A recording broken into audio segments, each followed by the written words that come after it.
Hello, I'm Tony Capstick. The town of Rotherham has a long and glorious heritage, stretching back over the centuries, that is well documented and recorded. This video does not attempt to be a history of the town, but is a collection of old film from widely different sources, and is a reflection of some of the events and long-forgotten images of this century as seen through the eyes of local filmmakers. If there has been original soundtrack on the film, this has been preserved to reflect the thoughts of the people of the time.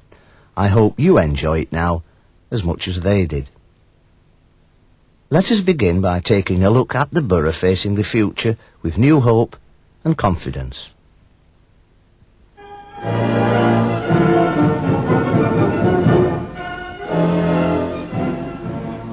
The county borough of Rotherham lies in the valley of the River Don at the industrial South Yorkshire.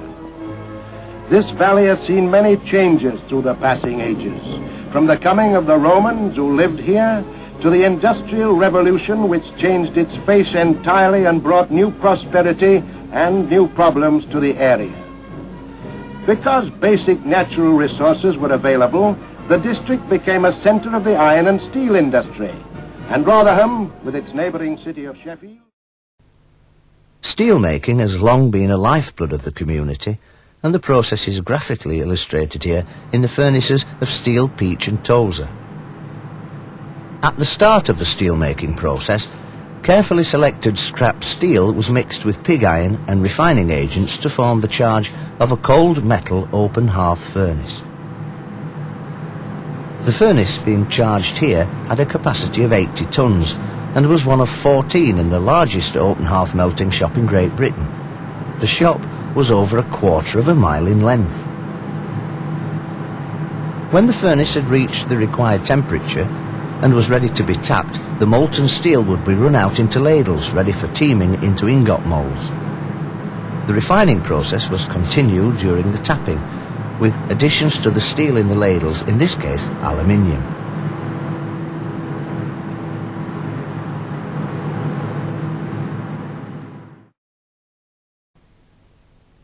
In 1928, a wooden cross was erected at Romarsh by veterans to remember the fallen of the Great War. Later the same year, plans were put into operation to replace the wooden cross, and this magnificent war memorial was finally erected on the pinfall site at the junction of Westfield Road and Romarsh Hill. On the day of dedication, the formal party was led by the Bishop of Sheffield, and the crowds in attendance numbered over 8,000. On the dais with the Bishop were assembled the Mayor, Councillor Brooke J.P., Colonel Stephen Rose, and representatives of all the local churches.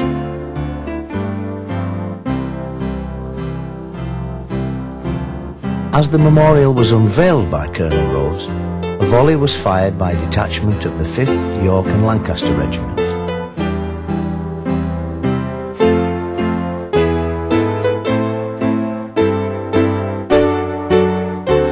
This was followed by a service of remembrance, including a beautiful, unaccompanied rendition of Lest We Forget by the Romarsh and Parkgate Choral Society.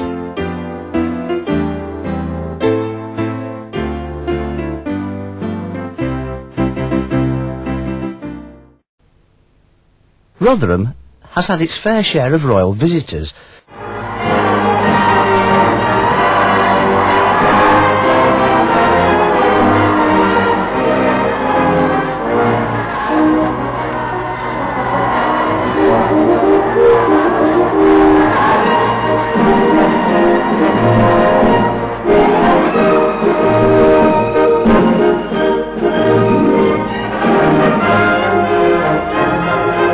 So Rotherham opened its industrial heart to a smiling princess, one more striking example of the loyalty and affection which Yorkshire folk hold for their royal family.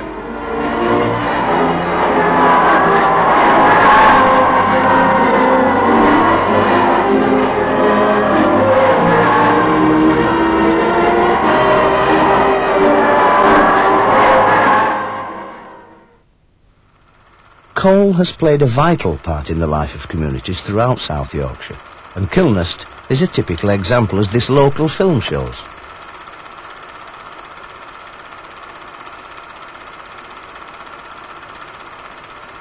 It is over 130 years since mining commenced in Kilnest.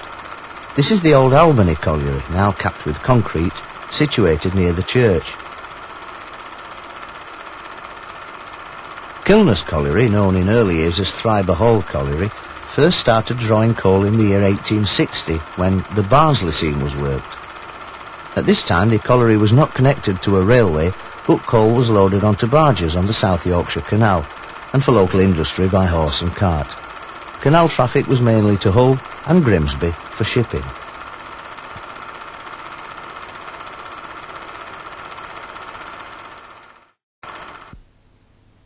Rotherham has good reason to be proud of its tradition of Christmas lights, as is quickly apparent in the following scenes.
But let us not end on a note of gloom and despondency.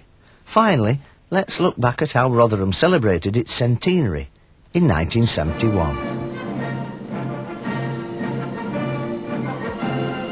It was Rotherham's big day, Saturday, 28th August 1971, and nearly everyone in Rotherham was there, and from all over Yorkshire too, judging by the crowds.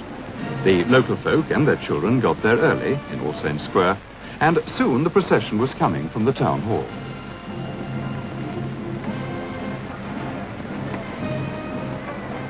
The centenary mayor and members of the council, lord mayors and mayors from cities and towns for miles around, and, most important, at least to Rotherham people, were the new freemen. There should have been 10 in all, a proud day for them, but Alderman Beavers was too ill to be present. But in case you're not from these parts, let me explain. Rotherham was celebrating 100 years as a borough. The charter was signed on 29th August 1871.